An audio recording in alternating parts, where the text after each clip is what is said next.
દેશની સીમાઓ માતાના વસ્ત્ર સમાન છે. તેનું રક્ષણ કરવું દરેક ભારતીયની ફરજ છે. ભીષ્મ પિતામહ. નમસ્કાર દર્શક મિત્રો, સરહદ ન્યૂઝ ચેનલમાં આપનું સ્વાગત છે. હું અનિતા ગોસ્વામી. હવે જોઈએ સમાચાર વિસ્તારથી. અંજાર શહેરમાં એક નહીં પણ ચાર અન્નક્ષેત્ર ચાલતા અંજાર શહેરમાં નગરપાલિકાની બેકાળજીથી ઠેર ઠેર ગંદકીથી ખદબદે છે. વોર્ડ નંબર 4ના મતદારોએ કોંગ્રેસ પક્ષમાં મૂકેલ વિશ્વાસ થયો ગુમ. આમ તો ઐતિહાસિક અંજાર શહેર જેસલ જાડેજાનું એક સમયનું ગામ અને હાલમાં ગેડ ધરાવતું નગરપાલિકાનું ઐતિહાસિક શહેર કે જે શહેરમાં આવતા હજારો યાત્રાળુઓ તેમજ ગરીબ પરિવારનો એક પણ વ્યક્તિ ભૂખો સૂતો નથી. આ શહેરમાં 1, 2 કે 3 નહીં પણ 4 અન્નક્ષેત્ર ચાલે છે અને સેંકડો લોકો ભોજન લઈ તૃપ્ત થાય છે. પરંતુ નગરપાલિકાની બેદરકારીના કારણે જ્યાં જુઓ ત્યાં પ્લાસ્ટિકના ઢગલાઓ જોવા મળે છે. જો આ પ્લાસ્ટિકના ઢગલાઓ ગંદકી દૂર કરવામાં નહીં આવે તો આવતા ચોમાસામાં ગંભીર પ્રકારની બીમારી ફેલાવાની શક્યતા રહેલી છે. વોર્ડ નંબર 4ના મતદારોએ કોંગ્રેસ પક્ષમાં વિશ્વાસ રાખી ચારેય કાઉન્સિલરોને વિજયી બનાવ્યા છે.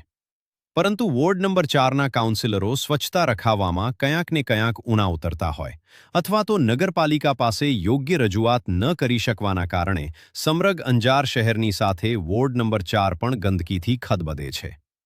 જો કે સ્થાનિકોએ જણાવ્યું હતું કે અગાઉ કચરાપેટી હતી, ફરીથી કચરાપેટી રાખવામાં આવે. રિપોર્ટ બળદેવપુરી ગોસ્વામી, સરહદ ન્યૂઝ, કચ્છ. ગણીભાઈ, આ વોર્ડ નંબર 4 તમારો મત વિસ્તાર ગંદકીથી ખદબદે છે, શું કહેશો?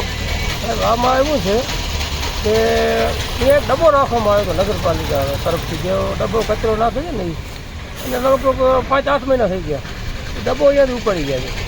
હવે લોકોને અમે કહીને થાકા છે કે ભાઈ તમે અહીંયા જે પેટી રાખતા હતા એ પેટી રાખો, તો આ લોકો જેમ તેમ ગંદકી થાય છે, બધાનો ખરાબ લાગે છે અને બાળકોને કે કોઈ મોટાને ગંદકીના હિસાબે નુકસાન પણ થાય છે, બીમારી થાય, કોઈ કાંઈ પણ થાય. તો નગરપાલિકાવાળાનું એટલે કંઈક ખાસ કર્યું કે જે પહેલાં અહીંયા ડબ્બો રાખેલો તો ડબ્બો રાખી દે ને નીકળી 1-2 દિવસે સફાઈ થાય છે, એ સફાઈ કર્મચારી લગાવી દે તો આ રોડમાં જ છે તો ગંદકી નહીં થાય.